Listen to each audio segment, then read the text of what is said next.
Allah itu tidak suka kepada perempuan-perempuan yang menyambung rambut ataupun perempuan-perempuan yang meminta untuk rambutnya disambung.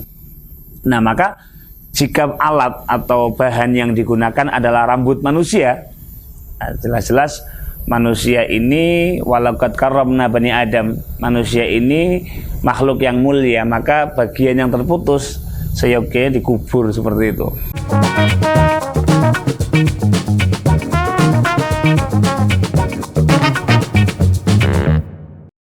Ada pertanyaan mengenai hukum memakai wig atau rambut palsu. Mengenai hukum memakai wig untuk laki-laki ataupun untuk perempuan, itu kita tinjau dari beberapa poin. Yang pertama mengenai bahan yang digunakan untuk wig atau rambut palsu tersebut. Yang kedua, dia melakukan perhiasan atau berhias menggunakan rambut palsu itu, dia perkenankan untuk siapa.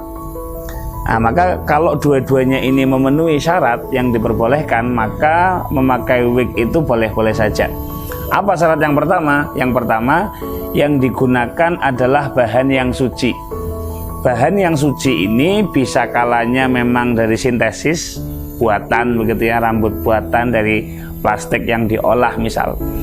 Nah, kalau rambutnya rambut manusia gimana? Kalau rambutnya rambut manusia, maka di sini termasuk dalam kategori yang diterangkan oleh Nabi SAW. Beliau bersabda, la'anallahu al-wasilata wal mustausilat, yang artinya Allah itu melaknat.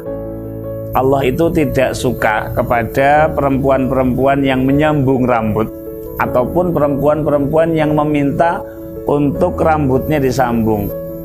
Nah, maka jika alat atau bahan yang digunakan adalah rambut manusia, jelas-jelas manusia ini walaqad karramna bani Adam, manusia ini makhluk yang mulia, maka bagian yang terputus seyogyanya dikubur seperti itu. Nah, kalau memang yang digunakan adalah sintesis rambut buatan begitu, maka nggak ada masalah. Lah kalau rambut hewan gimana, Gus?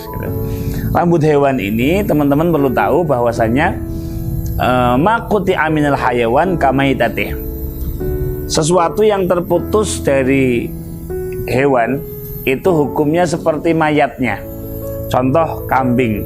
Kambing ini kalau buntutnya putus atau kakinya putus, maka kaki yang terputus atau tanduk yang terputus atau bagian yang terputus, buntut sapi misal, hukumnya adalah seperti hukum buntut sapinya alias najis.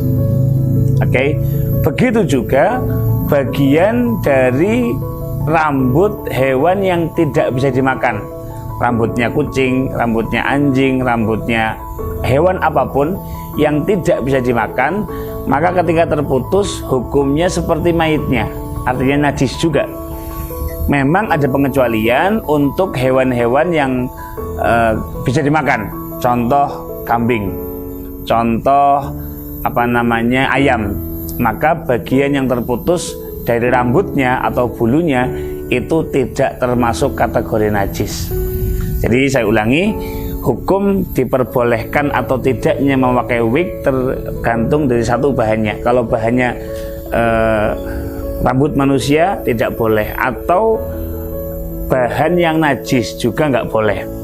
Yang kedua, hukum diperbolehkan atau tidaknya memakai wig tentu tujuan apa atau untuk siapa dia berhias. Meskipun bahannya suci, meskipun yang digunakan adalah sintesis masalah, tetapi dia menggunakan itu semua untuk laki-laki yang tidak halal baginya, mungkin untuk ditampilkan di depan umum misal, maka juga sama-sama tidak diperbolehkan. Nah, saran saya yang sederhana, yang apa adanya itu lebih istimewa. Maka tampillah apa adanya tanpa dibuat-buat. Kalaupun mau mewarnai rambut, kalaupun mau mengecat rambut, diperbolehkan bagi seorang perempuan dengan seizin suaminya, itu pun dengan warna selain hitam. Itu pun dengan warna selain hitam. Mengenai semir rambut, insya Allah akan kita bahas di pertemuan atau kesempatan lainnya. Semoga bermanfaat. Assalamualaikum warahmatullahi wabarakatuh.